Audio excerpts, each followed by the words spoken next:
All right, so we continue this chapter number 3, right? And our topic is, this milacha is about writing, but the prohibition of writing on Shabbos. And as we said before, this earning money on Shabbos, right, was put in a different mitzvah, a separate chapter. Okay, so we're going through the examples just to refresh. We said babysitting. Babysitting is protecting something is not exactly it's protecting something. It's a different category. It's not like somebody's driving any like a benefit, right?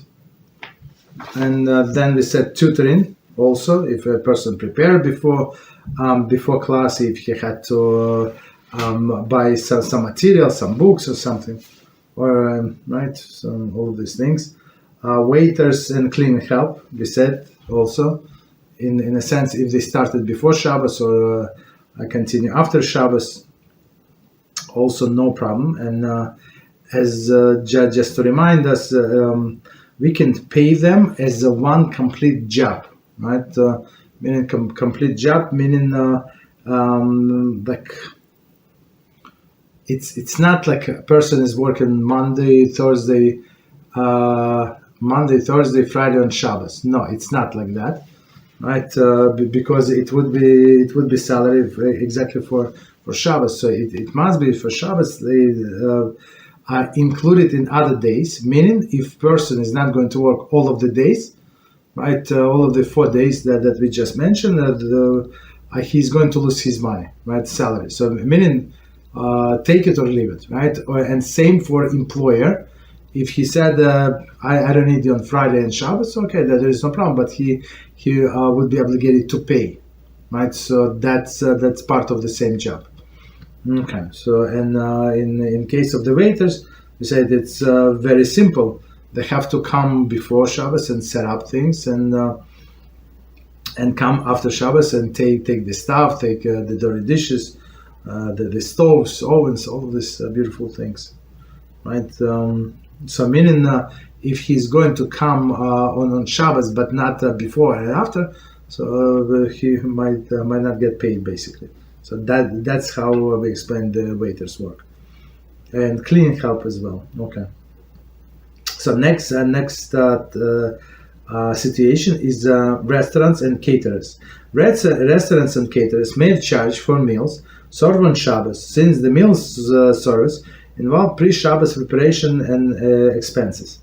I mean, of course, if in order for them to deliver you food, let's say even on Friday, right? On Friday, so they had to spend money, right? Invest into this food, right? Invest of the food, the workers, right? Drivers, all of these expenses they accrued before Shabbos. Okay, so that's very simple. Restaurants as well. Next one is hotels. Hotel owner owned by Jew may rent out rooms specifically for Shabbos, since the room must be prepared for occupancy before Shabbos, and the linens must be laundered. The room charge is a combination of payment for the Shabbos residence and weekday preparation and expenses. So that's the best example. I mean, the classic example, I would say, is hotel room, right? And in order for you check in, I don't know, in whatever the check-in time at 3 p.m., 4 p.m., let's say, right? They had to clean, right? They had to clean the shower, this and that, pay cleaning ladies, of course, laundry, the sheets, the towel, I don't know, maybe, right? So all of these expenses, right? Put in your room, like new soap, new shampoo, stuff like that. So it's all also like expenses. So it's not so even if a person is going to check out on Shabbos day, for example, I'm talking about non-Jew, right? So he came, right, on Friday, right, check in on Friday and left on Shabbos. There is no problem for him, right? And for us also there is no problem. because he paid for a combination of weekday plus Shabbos. Next one, mikveh. A mikveh may impose a fee for the use of its facilities on Shabbos, since the mikveh must be heated and facility cleaned before Shabbos. Okay. So we talk about mikveh for men and for women as well. Right? So it was heated before Shabbos, of course. I'm not sure how they keep the hot water. That's a different story. But that's that's a different story. Okay. Maybe it's I don't know. I don't want to say. I don't know. Okay. So, but since they let's say they do not heat the water. Let's say just simplify the case, right? Even though they do not heat the water, still they had to clean, right? They had to heat before Shabbos. Okay, for now, maybe now it's not hot, but a little warm, yeah. So in order for it to be a little warm, so it had to be heat up very much before Shabbos. Next one, doctors. Statler Gaon Zatzal advise that one do the utmost compensate doctors for the service renders on Shabbos. The following are permissible avenues of doing so. So basically, I mean, in Israel a little different than here. In Israel, doctors do house calls, meaning they would come to your house. I mean, in Europe, in many places like that. But in the States, no. You want to see the doctor, you go to the office. Yeah, but I have a very high fever. I have this. Okay, so go to the hospital. You understand? I mean, some doctors do house visit. I'm not sure how they charge. I mean, for elderly person, yes, they would, like insurance would pay. I don't know how much, but they would do. But others, unless you know the doctor and he's from your shul and you ask him to come on Shabbos, maybe he's going to come. But otherwise, good luck with that. Right? But Steitler Gron said, so technically he does the mitzvah, doctor, on Shabbos, saving somebody's life. And we said, what kind of mitzvah is it? Is returning of lost property. So when a person is sick, he or she do not have health, meaning they lost health. So meaning that when doctors help this person, he returns the something lost by the person. Okay, so Steitler Garon said, number one, it follows if a follow-up visit is required after Shabbos, payment for entire treatment can be lump sum together. Okay, so that's a very good solution. So meaning that the doctor did not take anything, did not charge for your own Shabbos, for Shabbos visit. So you have follow-up to show him. He said, okay, and see me in the office, right, on Monday or Tuesday, let's say. So you go to his office and you have to pay double, whatever, for initial visit and for this one, lump sum. So one sum. You don't differentiate. So number two. So solution number two: if doctors provide medical medicine or bandage payment for the services, may be combined with reimbursement for the expense. Okay. So as we said in case of tutoring. So if this person incurred any expenses, like they give you pills or something, I don't know, whatever they gave you, right? So that's it. So you reimburse them, reimburse a doctor for a pill and plus some extra. And number three, a payment may be made. Payment may be made in the form of a gift. So nobody is stopping you from giving the gift. So he said no. Like I mean.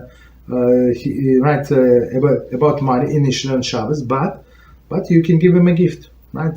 Talking of appreciation, what's the problem?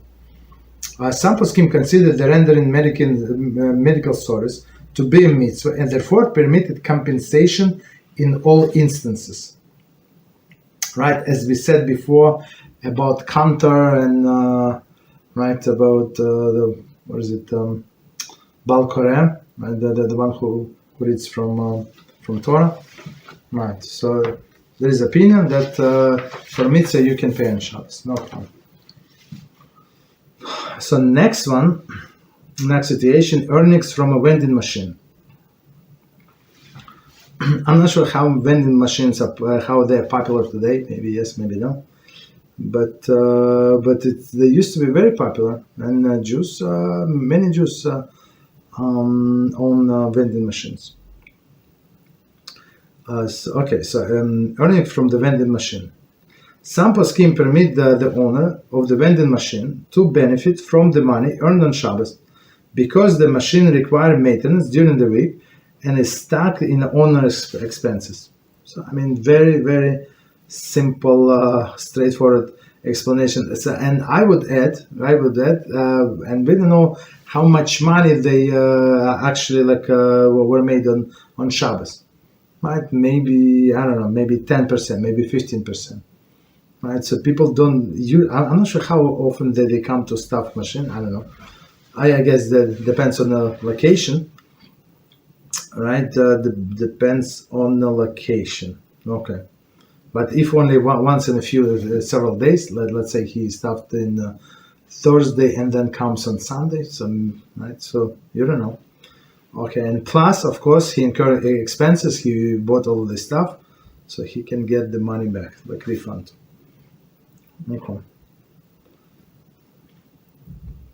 Not refund, reimbursement.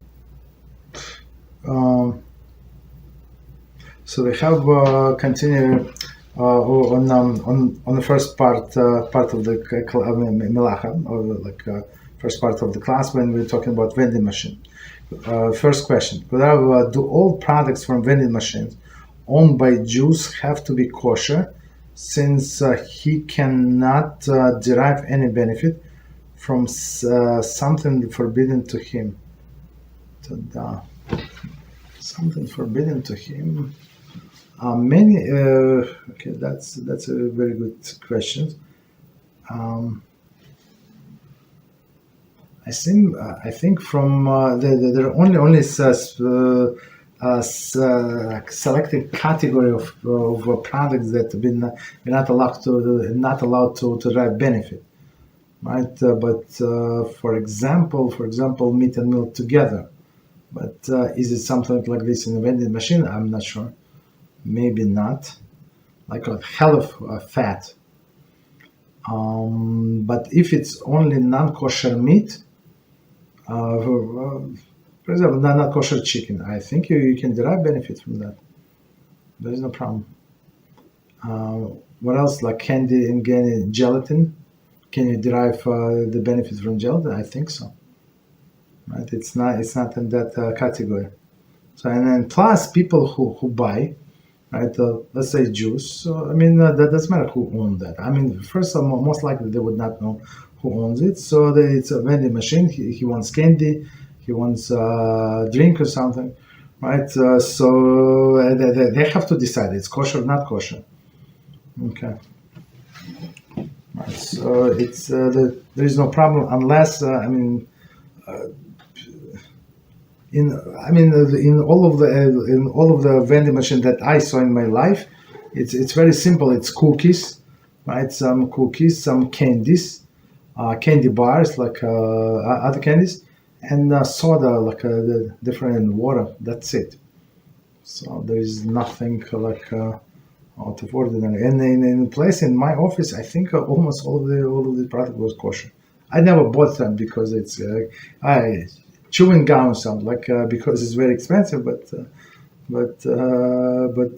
most of the part that I understand it was kosher because many things are kosher. Okay, Baruch Hashem. Continue. Concerning benefiting from the meat and milk, does this apply to medicines? Yes, it does apply to medicine. Yes. So we're not allowed to take this medicine unless it's life risk.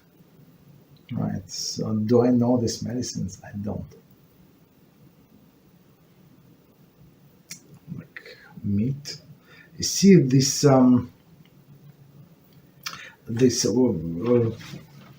we spoke before about capsules, right? These gelatin capsules. So even most of them, like cheaper one, they were made from gelatin from the pigs.